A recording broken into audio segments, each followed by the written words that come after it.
Welcome to another AI Wisdom podcast today with Patrick Bangert. Patrick is an SVP of Data Analytics and AI at Searce Inc., located in beautiful California. He has Yosemite behind him. You'll see in a moment. Today, we're going to discuss about AI, data science, machine learning, data analytics, and product development, which is always a fun topic.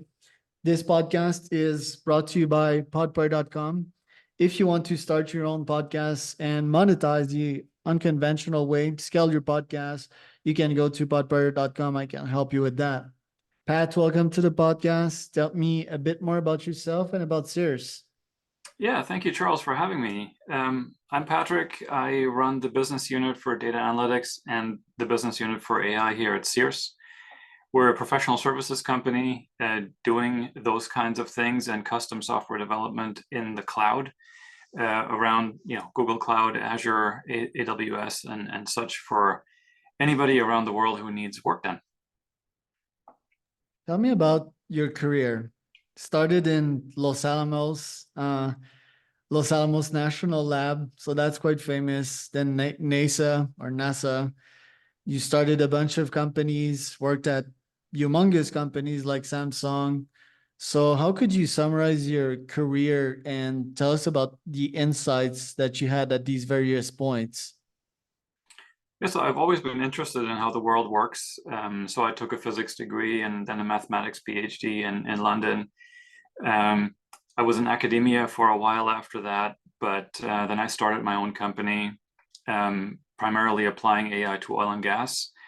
Then I got recruited by Samsung to lead their AI division, and we did a lot of work primarily around the Samsung devices and a lot of work in the medical field. As the listeners may not know, that Samsung makes a lot of medical devices like ultrasound and CT scanners. So we did a lot of work there trying to diagnose diseases and things like that.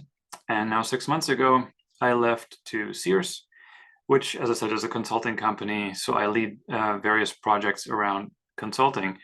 So the thread throughout my career has been AI. I've been in that ever since. And I think I got simply quite lucky. When I got into AI in the 1990s, it was in the middle of the AI winter when AI was considered a failed technology. It had been verified in the 80s to not work. But since the 1980s, of course, AI has taken a few steps forward, and now here we are. It's one of the most talked about topics of the day.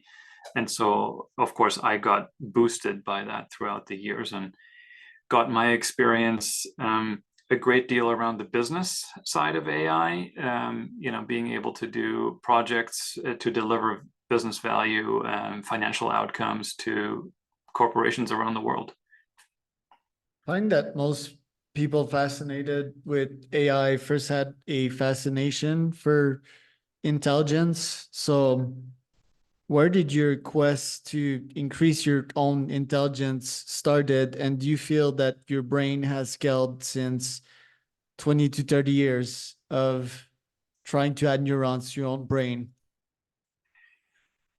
Yeah, I think that is important, to increase your own intelligence, maybe measured by IQ. But I think more important actually for us people is to improve the other types of intelligence, like emotional intelligence, EQ, and other such things. So that's what I've worked a little more on. So I'm a practicing Buddhist, so I try to develop myself not necessarily just in this kind of mathematical intelligence, but in other forms. And I think that's where we can work very well with artificial intelligence, right? Because it's good at doing things rapidly, at doing things that are numerical and analytical. And we humans will beat the AI on the other front. So I think one of those topics that's coming up a lot around AI is augmented intelligence, where the person and the computer work hand in hand. And I think that's where really the right collaboration happens. You use the AI for numerics, for analyzing lots of data, and use the human to provide the context and the understanding of the context and the background. So I think if you increase your intelligence in the right direction, actually this leads forward to a good future where AI doesn't kill us, but collaborates with us very nicely. And your Buddhist practice, if it has indeed increased your EQ, do you feel that EQ and IQ goes hand in hand? And if there's just IQ, there is eventual destruction without EQ? I do think so, yeah.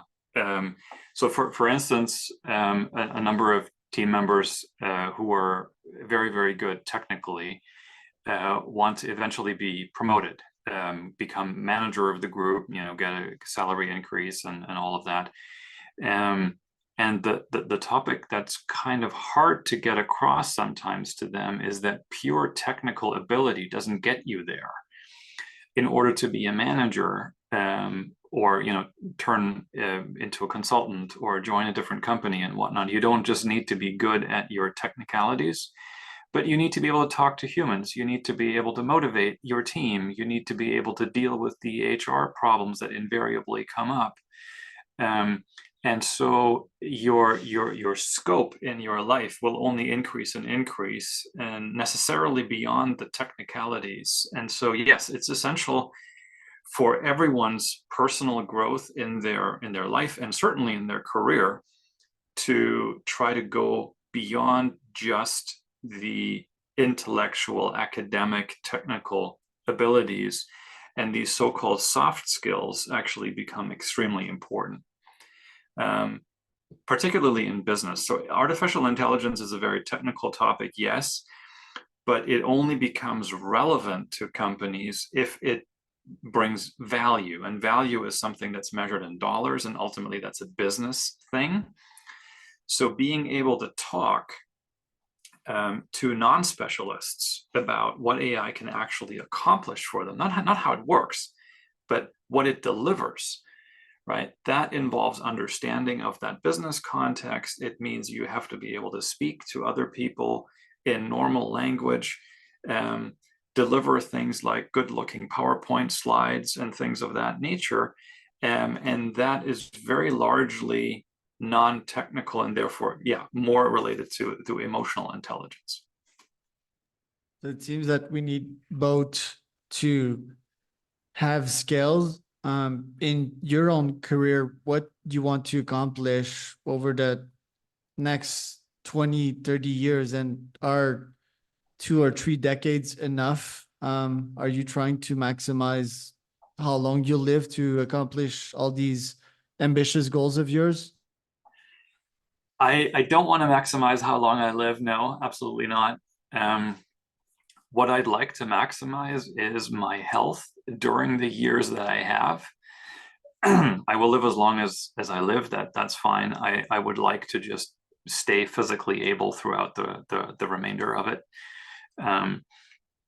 so that it can be a life of good quality. I think we as humanity these days focus too much on the length of life as opposed to the quality of life, right? So a lot of elderly people actually suffer, and they're in pain and sitting in a wheelchair or sitting in a nursery home.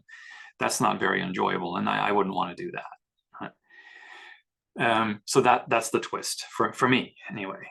And then your goals, because seems that you had important positions, you want to work on hard problems, commonly known as moonshot sometimes. Isn't it like frustrating to know that you have such few times? So what is your plan to accomplish these in your short lifetime? Yeah, so I think there are a number of things that I'd like to achieve. I think for me personally, just growing as a person, learning things is one. Another is being able to pass some of the lessons I've learned on to others. So there's the common saying, learn from your mistakes. I think even better is to learn from other people's mistakes. So I'm trying to do that myself, and I'm trying to help other people be able to learn from the mistakes I made. So I think those are some goals personally. that I'd like to achieve. And continuing, in a career trajectory, of course, there's a number of scientific problems that are very challenging that I find very motivating, and I'd love to be able to solve one or two of them in the remainder of my career, as I have done so far. And that just gives the intellectual stimulation along the lines you were asking, to say, yes, I've solved this challenge.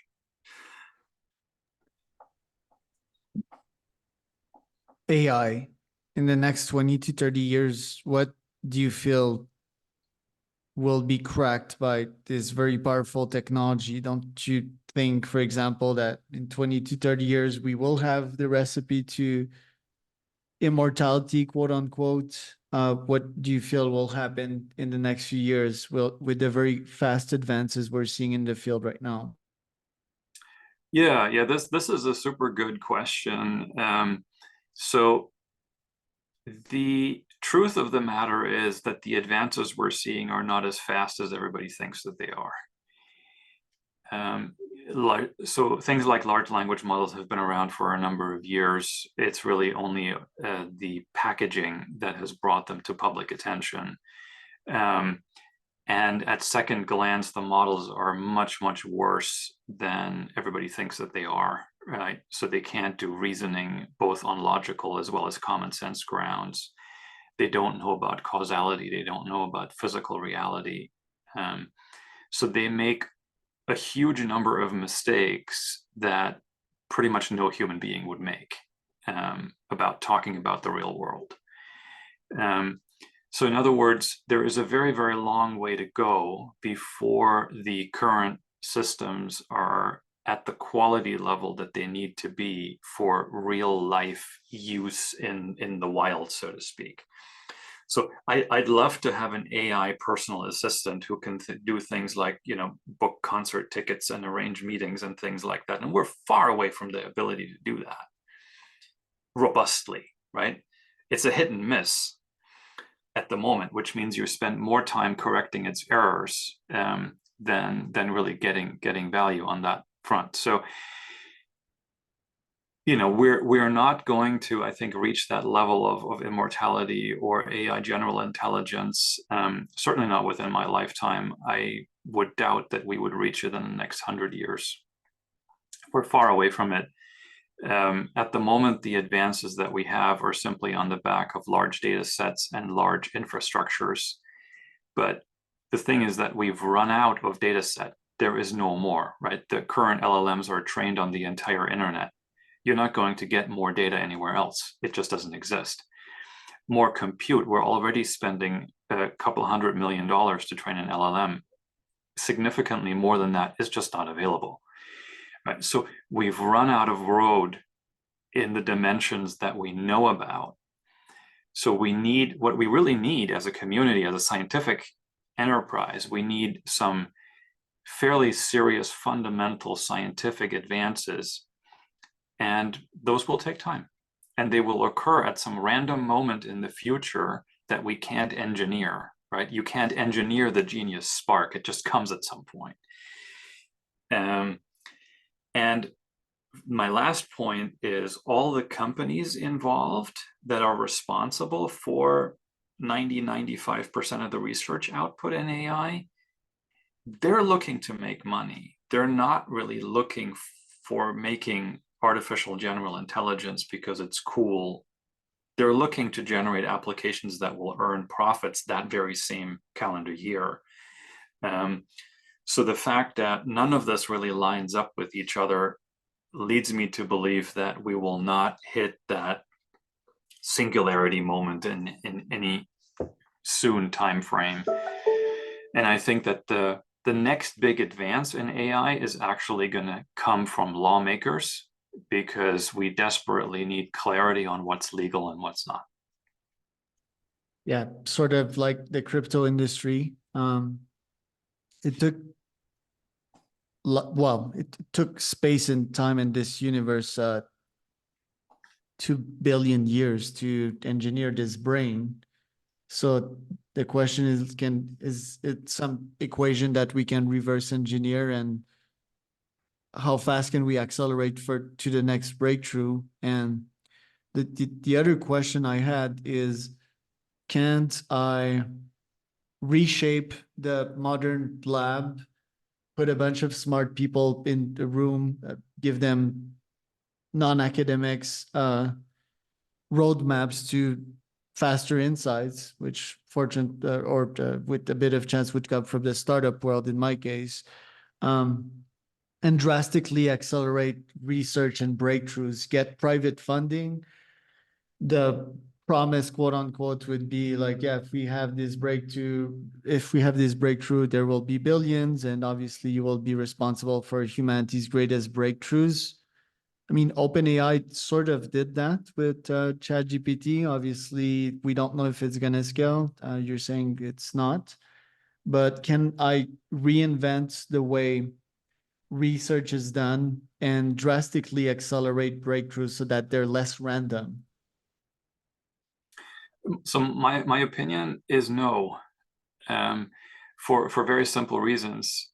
So you're absolutely right that OpenAI attempted to do this, and so does Google Brain and other corporate funded research centers around the world. The problem is that these centers are always a little bit bipolar, if you will, right? On the one hand, they're meant to be this kind of head of the spear research organization that really drives things to the next breakthrough. On the other hand, they are commercial institutions. So they are funded by investors who expect a return on their investment, and they do not expect to wait 2 or 3 decades for that return, but they do want that rather sooner than that. And so these people are under significant pressure, including their very own salaries are under pressure to deliver results quickly. And so that becomes the problem, that really you are supplying these folks at these research centers with two contradictory goals. Provide the breakthrough, yes, but do it quickly to produce lots of profits soon. And that's not compatible. So you're basically arguing that discoveries historically, they've not been money driven. They've been curiosity driven and probably ego driven from being like, oh, I made that discovery. If we check to reproduce the conditions that made Einstein discover all of his discoveries, or Tesla, for example. Well, Tesla was funded a little bit. Um, But they still involve ego, in my opinion. They also very much involve weird characters, like almost autistic people. So I guess like providing them with all the toys that they need to get to these discoveries. Yeah, There's now not mind there's not you, been like commercial breakthroughs in the last decades like that have been funded so I for. mean, you gave the example of Tesla, for example. That is a super successful business, obviously, making a wonderful product. Not Tesla the business, the Tesla the inventor. Oh, I'm sorry. Sorry, yeah, totally different context. Yes, Tesla, the inventor of 100+ years ago. Yes, definitely, he's an example of a guy who produced tremendous innovation out of curiosity. Absolutely. But he was funded, right? Like, but he struggled to get funding and have commercial applications. Well, Edison did a bunch of discoveries too, and he was more of a businessman. So, what do you have to say to these two? Yeah, absolutely. So I think getting funding it is and has always been a significant struggle. Tesla is I mean, Nikolai Tesla, the inventor, is an example of a person who did a lot of this by himself. So he needed funding kind of for him. Edison is an example where he employed hundreds upon hundreds of people and scaled research. So he needed a very different amount of funding. but he then also was able to create the business around it and ultimately turn a profit. And I think he was very concerned with that, with turning a profit. I think today it's similar to that Edison example, where an innovation is unlikely to come from a single person sitting in their hut developing something, especially in AI, because you need lots of hardware infrastructure that's expensive. So you're going to need a lot of funds. That's the first problem in AI, that it no matter what you do, it will be expensive, and you're going to need people, and they will want to be rewarded with high salaries. They won't just want to work for an ordinary salary. So again, the number of zeros has grown over time, and the people giving that kind of money will want to see returns. They did with Edison as well, and that became a challenge. What about the Zuckerberg Chan initiative and the Bill and Melinda Gates Foundation, or billionaires pledging their fortunes? Wouldn't that be like a good vehicle for these breakthroughs? People that just like, hey, no strings attached, here's some money, like go and do some breakthrough discoveries. Probably not. So first of all, a lot of these initiatives are looking to solve very different problems, right? So a lot of the Zuckerberg and Gates money is going towards medicine in some description, right? So they're not looking to solve AI. They're looking to solve much more closer to home problems. And that I completely understand and support. If they were to give their money to do fundamental research in AI, that'd be great. But I think then again, there might be, and I think there will be, conflict of interest, because then they will most likely think of it as an investment to produce a return for their ordinary companies, for Microsoft or for Facebook. And then it's no longer a philanthropic, research-oriented game plan, but it's just yet another business in their portfolio. Seems to be a big challenge yet to align money with innovation, but at least I'm gonna do my best the next couple of years to recreate that. And yeah, it seems to me, talking with a bunch of AI and even some, well, the AI experts and AGI philosophers, that it's a tough problem, and it doesn't scale the current path that we're on, for many reasons. On your end, what will you be focusing your time on this year? What would be your top goals for this year? Well, my top goals are to make some advances with the generative AI, the large language models, to really deliver value to my clients. And that'll be primarily around the use case that we call enterprise search. I think this is the one that holds the most value in real life, apart from all the hype. So what that means is that you will be able to address the entire collection of data that your company has, right? Whether it's in text and video and audio and databases, whatever, and essentially talk to it and get reliable answers that you can trust back in a language-to-language environment. That's enterprise search, and that gets you answers much more quickly than before. You can forget about analysts and forget about weeks of return times and things like that. That you have analytics and data at your fingertips. Imagine being able to ask a question against 10,000 hours of recorded customer support hotline conversations, and you just get the answer back instead of having to listen to them all, right? So that sort of thing is what we are pushing as kind of the frontline use case for LLMs today. Love it. Well, thanks for today, Patrick. Where can people find out more about you online? Searce.com is our company website. Me personally, you will best find on LinkedIn, Patrick Bangert.